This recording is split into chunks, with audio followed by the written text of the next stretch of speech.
Mars media நேயர்களுக்கும் அன்பர்களுக்கும் இந்த நாள் இனிய நாளாக அமைய எல்லாம் வல்ல இறைவனை பிரார்த்திக்கின்றோம். இந்த சேனல் உங்களுக்கு பிடிச்சிருந்தா மறக்காம சப்ஸ்கிரைப் பண்ணுங்க, ஷேர் பண்ணுங்க, லைக் பண்ணுங்க, கமெண்ட் பண்ணுங்க.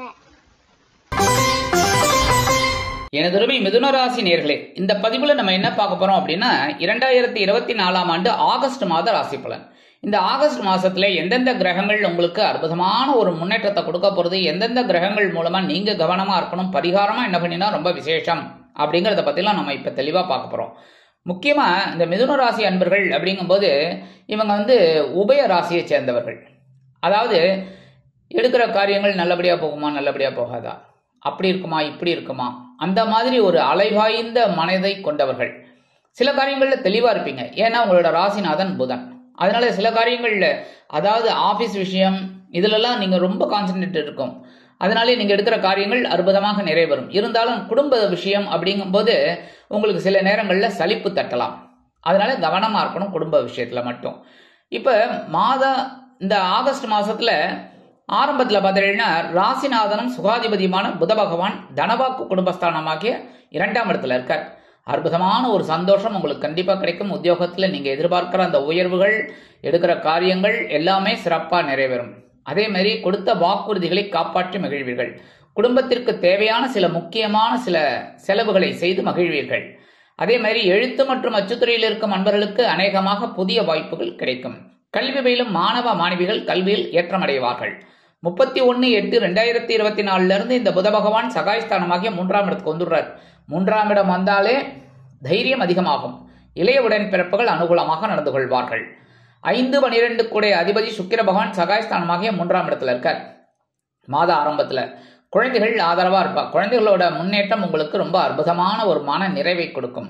சில நேரங்கள்ல குழந்தைகளுக்காக சில செலவுகளையும் நீங்க செய்வீங்க. அதுவே உங்களுக்கு பெரிய சந்தோஷத்தை கொடுக்கும்.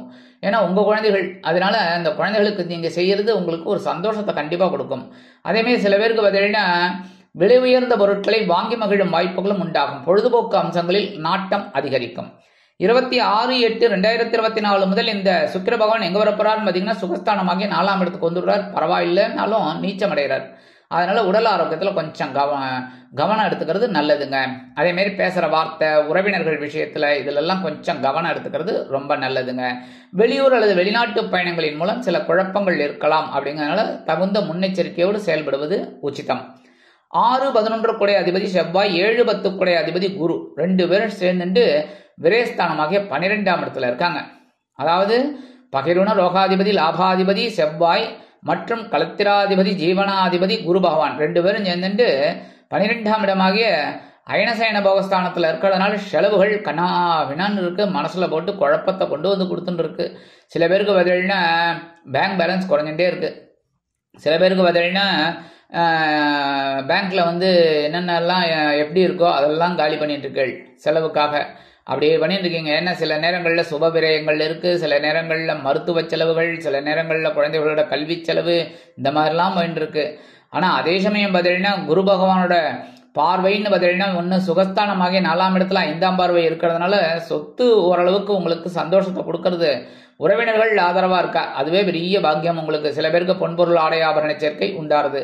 அடுத்தபடியா 7ஆம் பார்வையா உங்களோட பகிர்வுண ரோகஸ்தானத்துல இருக்கிறதுனால எந்த வேலையும் நம்ம தைரியமா செய்யலாம்.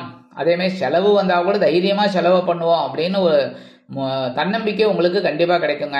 அதே மாதிரி உத்தியோகத்துல மறைமுக எதிர்ப்புகளை முறியடித்து வெற்றி காண்பீர்கள். தொழில் வியாபாரம் அற்புதமாக நடைபெறும். அடுத்தபடியா 9ஆம் பார்வையா உங்களோட ஆயுள் ஸ்தானத்துல விளையாடுறதுனால உடல் ஆரோக்கியம் ஓரளவுக்கு பரவாயில்லைங்க, கவலைப்பட வேண்டாம்.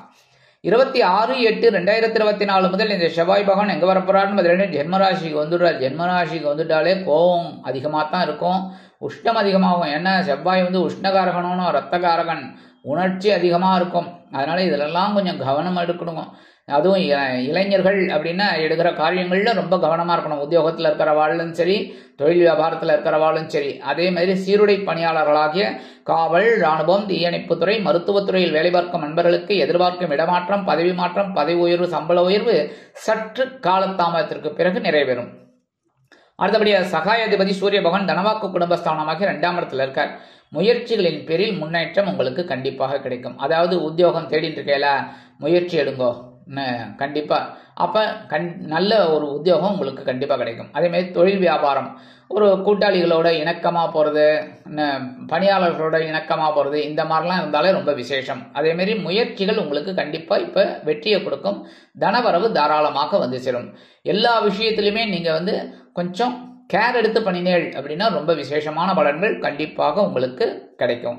17/8/2024 இந்த சகாயாதிபதி சூரிய பகவான் எங்க வரப்போறான்னு பார்த்தீங்கன்னா, சகாயஸ்தானமாகிய 3ஆம் இடத்துல ஆட்சி அமைச்சு சஞ்சாரம் பண்ற நேரத்தில் உங்களுக்கு தைரியம் அதிகமாகும், உத்வேகம் அதிகமாகும், முயற்சிகள் பலிதமாகும், உத்தியோகத்தில் தன்னம்பிக்கையோடு செயல்படுவீங்க. எல்லா வேலைகளையும் நீங்க அப்படியே எவ்வளவு வேலை தலைமையில இருந்தா கூட அத்தனையும் அற்புதமா செய்யக்கூடிய ஒரு வாய்ப்புகள் உங்களுக்கு கண்டிப்பா கிடைக்கும். அதே மாதிரி தொழில் வியாபாரத்திலையும் ரொம்ப அற்புதமா செயல்படுவீங்க. இந்த நேரத்தில் இளைய உடன் பிறப்புகள் உங்களுக்கு அனுகூலமா இருப்பாங்க. அரசியல்வாதிகள் அப்படிங்கும்போது ரொம்ப அற்புதமான ஒரு முன்னேற்றத்தை பொறுப்பு கிடைத்து மகிழ்வார்கள். அடுத்தபடியா 8, 9 குடை அதிபதி சனீஸ்வர பகவான் வக்ரகதியில் இருக்கார் பாக்கியஸ்தானத்துல. 9ஆம் இடத்துக்கு வந்தோடனே உங்களுக்கு ஓரளவுக்கு தெளிவு இருக்கு. இருந்தாலும் சில நேரங்கள்ல மனசுல ஒரு குழப்பம் இருந்துன்னு இருக்கு, இல்லைன்னு சொல்ல முடியாது. அந்த குழப்பத்தெல்லாம் நீங்க ஓரமா எடுத்து வச்சுட்டு தெளிவா யோசிச்சீங்க அப்படின்னா கண்டிப்பா நன்மைகள் உண்டாகும். உடல் ஆரோக்கியத்துல சிறப்பு அக்கறை எடுத்துக்கங்க. அதே மாதிரி தந்தையாரோட உடல் ஆரோக்கியத்துல சிறப்பு அக்கறை எடுத்துக்கிறது நல்லது. ஏன்னா பாக்கியாதிபதி பாக்கியஸ்தானத்துல வக்ரகதியில இருக்கார். அதனால அப்பா விஷயத்துல ரொம்ப கவனமா இருக்கணும். அப்பாவோட உடல் ஆரோக்கியத்துல கவனமா இருக்கணும். சரியா? அடுத்தபடியா ராகு பகவான் ஜீவனஸ்தானமாகிய 10ஆம் இடத்துல இருக்கார். கேது பகவான் சுகஸ்தானமாகிய 4ஆம் இடத்துல இருக்கார். சுகத்தை கெடுத்துன்னு இருக்காருன்னா என்ன? அதாவது இந்த ராகு பகவான் கொடுத்து கெடுப்பார், இந்த கேது பகவான் கெடுத்து கொடுப்பார். என்னன்னா உங்க புத்தியை கெடுத்து ஒரு உன்னதமான நிலையை கொடுப்பார். என்னன்னா இப்படியெல்லாம் நீ இருந்தேன்னா இந்த மாதிரி கொண்டு வந்த அப்படின்னா உனக்கு ஒரு நல்ல இதெல்லாம் கிடைக்கும் அப்படின்னு கொடுப்பார்.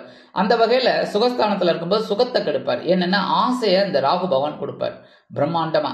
என்ன இப்போ ஒன்றும் இல்லை, ஒரு ஹோட்டலுக்கு போய் சாப்பிடணும்னு நினைக்கிறீங்க, இது ஆசை ராகு கொடுக்குறாரு. தெளிவா கொஞ்சமா சாப்பிட்டு உங்களோட உடல் ஆரோக்கியத்துல கவனிச்சிட்டீங்கன்னா கேது உங்களை சூப்பரா விட்டுருவார்.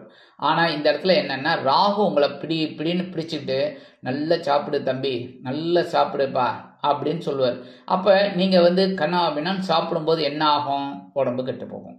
அப்போ உடம்பு கெட்டு போச்சுன்னா என்ன? உடனே டாக்டர் செலவு, அது இது. அப்போ ஒரு பாடம் கிடைக்கிறதா? இந்த பாடத்தை தான் நம்ம ஐயா கேது பகவான் கொடுக்குறாரு.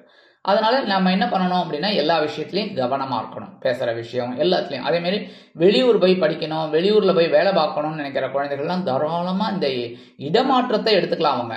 சரியா? அதே மாதிரி உத்தியோகத்துக்காக முயற்சி பண்ணிட்டு இருக்கீங்களா? தாராளமா முயற்சி பண்ணுங்க. உங்க முயற்சிகள் சாதகமாக ஆகும். எல்லா விஷயத்திலுமே நீங்க கொஞ்சம் கவனம் எடுத்துக்கணும். முக்கியமா உடல் ஆரோக்கியத்துல கவனம் எடுத்துக்கணும். எல்லா விஷயத்திலுமே நீங்க சிறப்பா ஒரு அக்கறை எடுத்துக்கிட்டு பண்ணினீங்க அப்படின்னா கண்டிப்பாக உங்களுக்கு இந்த மாதம் அற்புதமான ஒரு மாதமா இருக்கும்.